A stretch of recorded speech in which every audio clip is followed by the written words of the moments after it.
Let me ask you a question. Can you remember the most embarrassing moment of your life? Don't answer, because your brain already did. A memory probably appeared instantly. A classroom, a meeting, a mistake, a laugh, a face, a feeling. Maybe it happened years ago. Maybe nobody else remembers it anymore. But somehow, you do. And that's strange, because you've forgotten thousands of ordinary moments. Yet one humiliating experience can stay with you for decades. Why? Why does your brain hold on to embarrassment more tightly than success?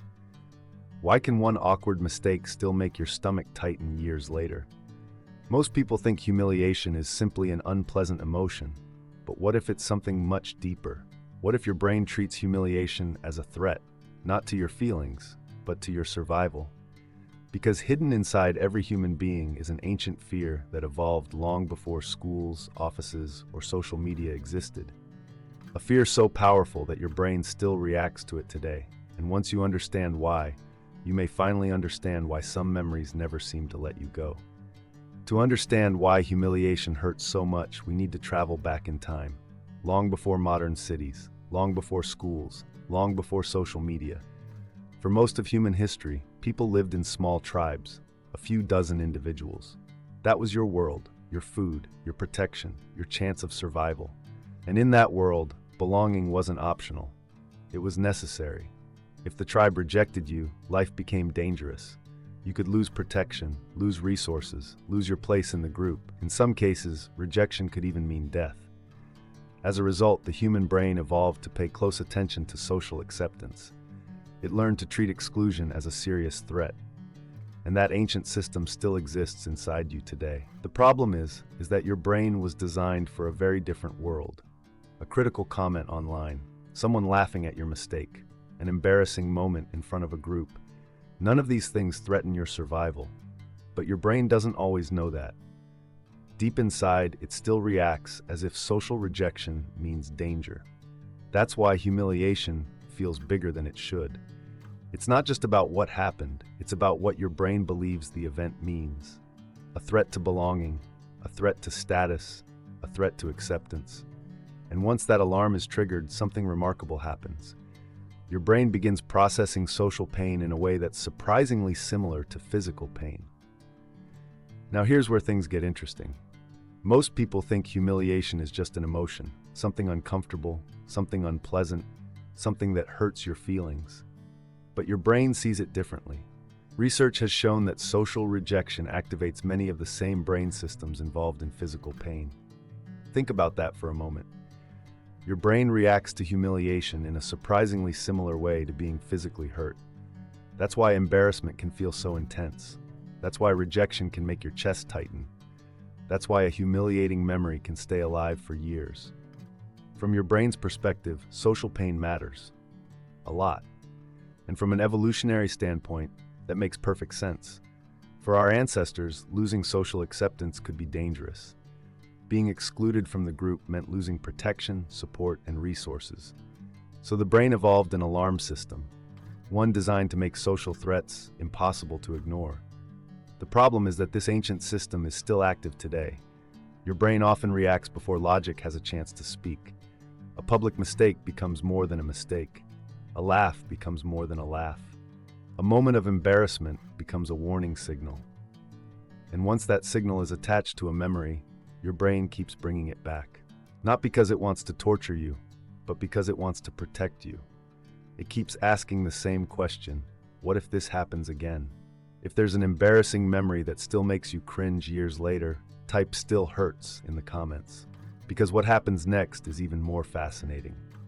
When humiliation triggers the brain's alarm system, many people experience something strange. Their mind suddenly goes blank. And the reason why takes us directly into the brain's survival mode. Have you ever thought of the perfect response, hours after the conversation ended? At the time, you had nothing to say.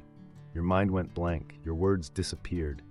And later you wondered, why didn't I say that? The answer lies inside a small part of the brain called the amygdala. Think of it as your internal alarm system. Its job is simple: detect danger, react quickly, keep you alive. The problem is that the amygdala doesn't always distinguish between physical threats and social threats. To your survival brain, humiliation can feel like danger, And when that alarm is triggered, the brain prepares for action. This is where the famous survival responses appear: fight, flight, or freeze. Some people fight, they become defensive, they argue, they attack back. Others choose flight, they withdraw, avoid the situation, leave the conversation. But many people experience something different.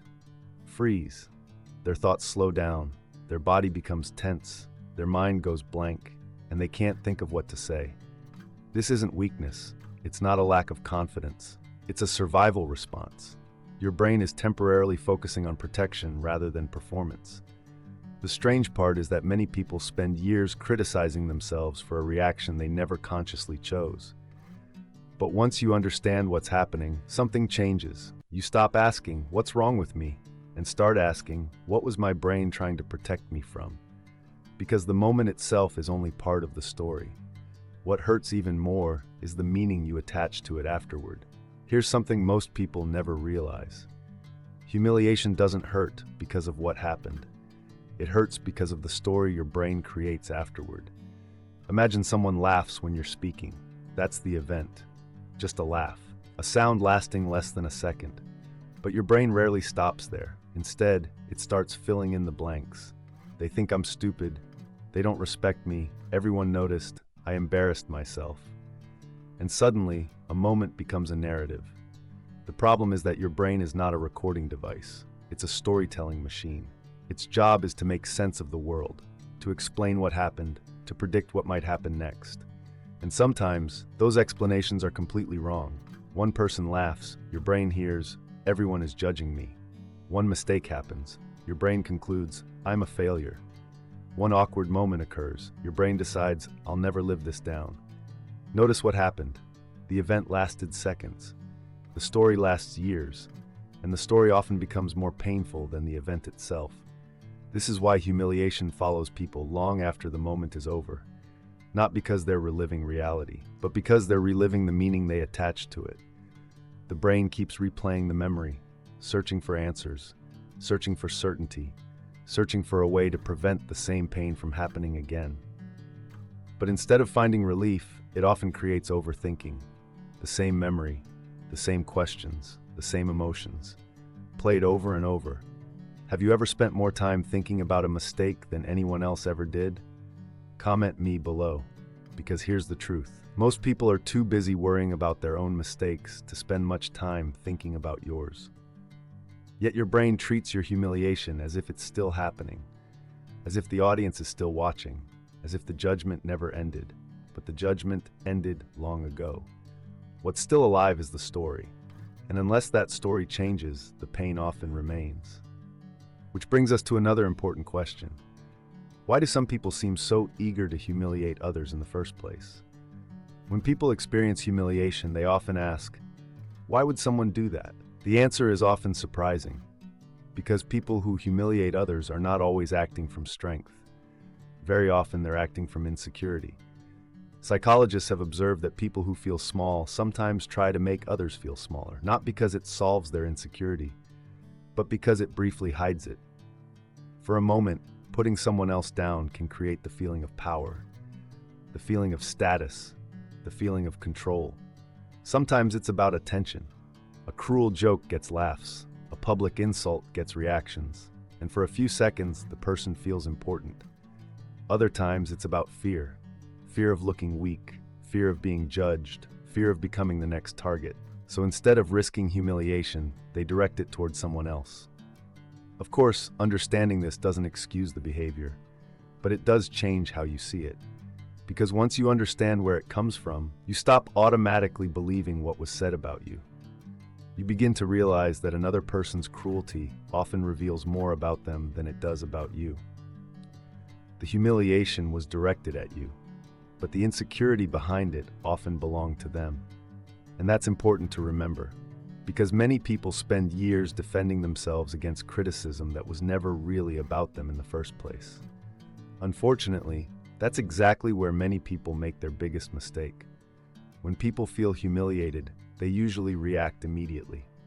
They defend themselves, they explain, they argue, they try to prove the other person wrong. At first, that seems reasonable, If someone attacks your reputation, shouldn't you fight back? Not always, because the moment you become desperate to prove yourself, you give the other person something valuable, your emotional control. Now they're no longer influencing the conversation. They're influencing you. Think about it. If one comment can control your mood for hours, who really has the power? The truth is that humiliation grows stronger when you react without thinking. Not because the criticism was true, but because your reaction gives it importance. This doesn't mean accepting disrespect. It doesn't mean staying silent forever. It means creating a pause before responding. A pause gives you something most people lose in moments of humiliation: choice. Instead of reacting automatically, you decide what deserves your attention. You decide whether the person's opinion actually matters. Because not every insult deserves a response. Not every criticism deserves a defense. And not every battle is worth fighting. The people who are hardest to humiliate are not the people who always win arguments. They're the people who refuse to let every insult control their behavior. And that raises an important question. How do you become one of those people? The goal is not to become emotionless.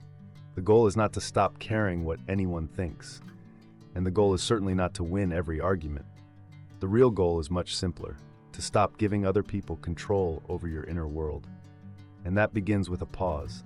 When humiliation strikes, your survival brain wants an immediate reaction: fight, flight, freeze. But the moment you pause, something changes. You interrupt the automatic pattern. You create space between the trigger and your response. And inside that space, you regain control. The next step is learning to separate facts from stories. Someone laughed. That's a fact.